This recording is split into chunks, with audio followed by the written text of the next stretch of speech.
কোরবানি মাংস 3 ভাগ করার নিয়ম ইসলামে আছে কিনা? 3 ভাগ করা অবশ্যই আছে। কোরআনে কারিমে আল্লাহ তাআলা বলেছেন ফাকুলু মিনহা ওয়া আত'ইমু আল কানিআ ওয়াল মু'তার। অন্য আয়াতে বলেছেন ফাকুলু মিনহু ওয়া আত'ইমুল বাঈস আল ফাকির। কোরবানির পশুর গোশত তোমরা নিজেরা খাও এবং অন্যকে দাও। অন্যকে দাও এখানে আল্লাহ তাআলা 2 ভাগ করেছেন। কিছু আছে তারা সচ্ছল, আত্মীয়-স্বজন অভাবী না, আত্মীয়-স্বজন প্রতিবেশী এদেরকে আপনি দিলেন উপহার উপঢৌকন হিসাবে। আবার যারা দোস্ত গরিব অভাবী তাদেরকে দিলেন। তাহলে 3 ভাগ করার জন্য নির্দেশনা দেওয়া হয়েছে। এটাকে মুস্তাহাব বলেছেন উলামা ইকরাম। এটা ফরজ বা ওয়াজিব না। কেউ যদি 2 ভাগ করে, 1 ভাগ খাইলে আরেক ভাগ দান করে দিল, অথবা কেউ বেশি ভাগ রেখে দিল, অল্প সংখ্যক দান করলো, অথবা বেশিরভাগই দান করলো, সামান্য রেখে দিল, এর সবগুলোই জায়েজ আছে। কারণ এই 3 ভাগ করাটা ফরজও না, ওয়াজিবও না। আবার এই 3 ভাগটা যার যার কোরবানির গোশত তিনি কোরবানির গোশতকে ভাগ করবেন তার মতো করে। তিনি কোন গরিবকে দিবেন না দিবেন তার ব্যাপার। আমাদের সমাজে কোরবানির গোশতকে সমাজের ভাগ নামে 1 ভাগ তোলন করে সেটা বন্টন করার যে নিয়ম আছে এটা পরিহারযোগ্য। বিশেষ করে গণহারে এটা যদি তোলা হয়, কেউ হয়তো 3 ভাগ করবেন না, তার কাছ থেকে আপনি জবরদস্তি নিয়ে নিলেন, শরীয়ত যেটা বাধ্য করেন আপনি বাধ্য করলেন, এটা অনুচিত কাজ। হ্যাঁ, যদি কেউ এরকম উদ্যোগ নেয় যে স্বেচ্ছায় যারা ইচ্ছা তারা দিতে পারেন, আমরা গরিবদের কাছে সুষম বন্টন করে দিব, এটা প্রশংসনীয়। এরকম হতে পারে, স্বেচ্ছায় দেওয়ার ব্যবস্থা থাকলে সেটা ঠিক আছে। কিন্তু বাধ্যতামূলকভাবে সামাজিকভাবে সমাজের ভাগ বলে উঠাই নিয়ে আসা, কেউ নিজের অনিচ্ছা সত্ত্বেও যদি দিতে বাধ্য হয় তাহলে সেটা নাজায়েজ হবে। কারণ নবী সাল্লাল্লাহু আলাইহি ওয়াসাল্লাম বলেছেন লা ইয়াহিল্লু মালু মুসলিমিন ইল্লা বিতিবি নাফসি, কোন মুসলমানের সম্পদ তার মনের সন্তুষ্টি ছাড়া সেটা গ্রহণ করা বা সেটা দখল করা এটা জায়েজ নয়, ভোগ করা জায়েজ না। বিধায় কোরবানির গোশত যিনি কোরবানি দিয়েছেন তাকে আল্লাহ তাআলা দিয়েছেন, এটা তার। সো তার সন্তুষ্টি না থাকলে আপনি সমাজের ভাগ নামে তার কাছ থেকে উত্তোলন করলে সেটা জায়েজ হবে না। তিনি হয়তো তার কোনো আত্মীয় স্বজন গরিব, তাকে একটু বাড়ায় দিবেন, আপনার সমাজের ভাগে নিয়ে আপনাদের মতো দিবেন, তো এটা তো তার অধিকার খর্ব করা হলো, এটা উচিত নয়।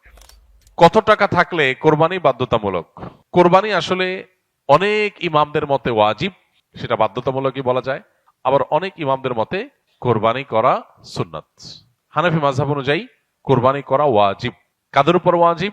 যাদের কাছে যাকাত ফরজ হওয়ার মতো সম্পদ আছে। সেটা 1 বছর যদি নাও হয়, সম্পদের বয়স যদি 1 বছর নাও হয়, যাকাত দেওয়ার জন্য 1 বছর বয়স হইতে হয় সম্পদের বয়স, কিন্তু কোরবানির জন্য 1 বছর বয়স হওয়া লাগে না। এটা হলো যাকাত এবং কোরবানির মধ্যে পার্থক্য। মূল সম্পদের পরিমাণ সমান। যাকাতের জন্য যে পরিমাণ সম্পদ লাগে, কোরবানি করতেও সে পরিমাণ সম্পদ লাগে। এখন 83 বা 85 গ্রাম, বা আমরা রূপায় ভরিতে বললে 52.5 ভরি রূপার মালিক অথবা রূপা কেনার মতো টাকা কারোর কাছে থাকলে তারপরে হজ, তারপরে কোরবানি আবশ্যক বা ওয়াজিব। তো এইটার বাজার মূল্য এখন হিসেব করলে 80-85 হাজার টাকা প্লাস মাইনাস হয়, খুব বেশি না। এই টাকা যদি কারোর কাছে থাকে ঋণ মুক্ত, তাহলে সেক্ষেত্রে তারপরে কোরবানি আবশ্যক, তারপরে কোরবানি বর্তাবে। কোন কোন ব্যক্তির উপরে হজ ফরজ এবং বদলি হজের সঠিক নিয়ম জানতে চাই।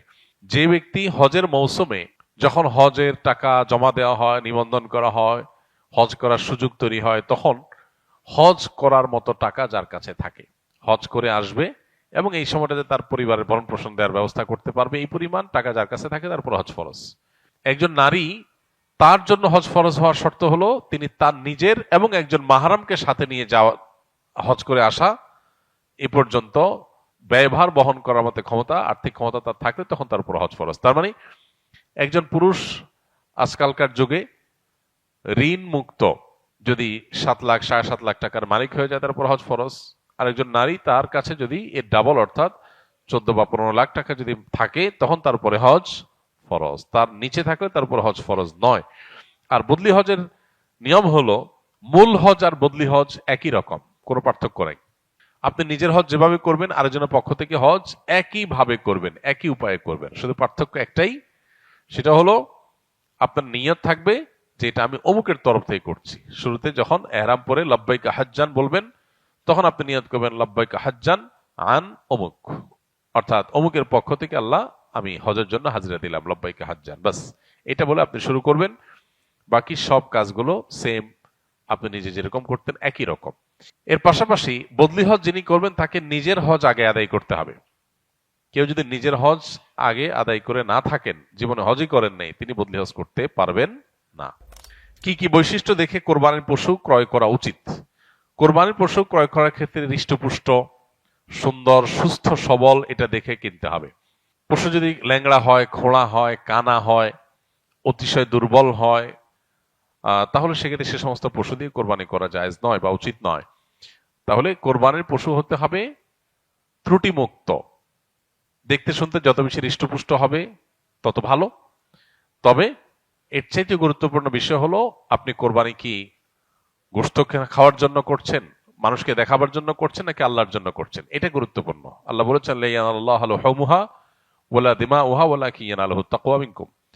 তোমাদের কোরবানির পশুর গোশত অথবা রক্ত এর কোনোটাই আল্লাহর কাছে যায় না। আল্লাহর কাছে যায় কি? তোমাদের অন্তরের ভেতরে থাকা তাকওয়া, যে তাকওয়ার চেতনার ভিত্তিতে তোমরা এই কাজটা করো। বিধায় ওই দিকটাকে আমাদের বেশি মনোযোগ দেওয়া উচিত। কে কত টাকা দিয়ে গরু কিনেছে, ছাগল কিনেছে, জিতলো না হারলো, এগুলো নিয়ে যে পরিমাণ ডিসকাশন আমাদের মধ্যে হয়, আমরা আসলে কে কি উদ্দেশ্যে কোরবানি করছি শুধু আল্লাহকেই দেখাতে চাই না, বান্দার কাছে কোনো ফিডব্যাক আশা করি, এগুলো নিয়ে এরকম ডিসকাশন বা পর্যালোচনা হয় না। একটু কম দাম বেশ দাম হয়ে গেছে এটা আমাদের অনেক টেনশন হয়, কিন্তু আমরা নিয়তটাতে কোনো ভেজাল হয়ে গেলে সেটা নিয়ে আমাদেরকে দুশ্চিন্তা করতে দেখা যায় না। এজন্য মূল বিষয়টা আমাদের মনোযোগ দেওয়া দরকার। আসুন্নাহ ফাউন্ডেশন, উম্মার স্বার্থে সুন্নাহর সাথে।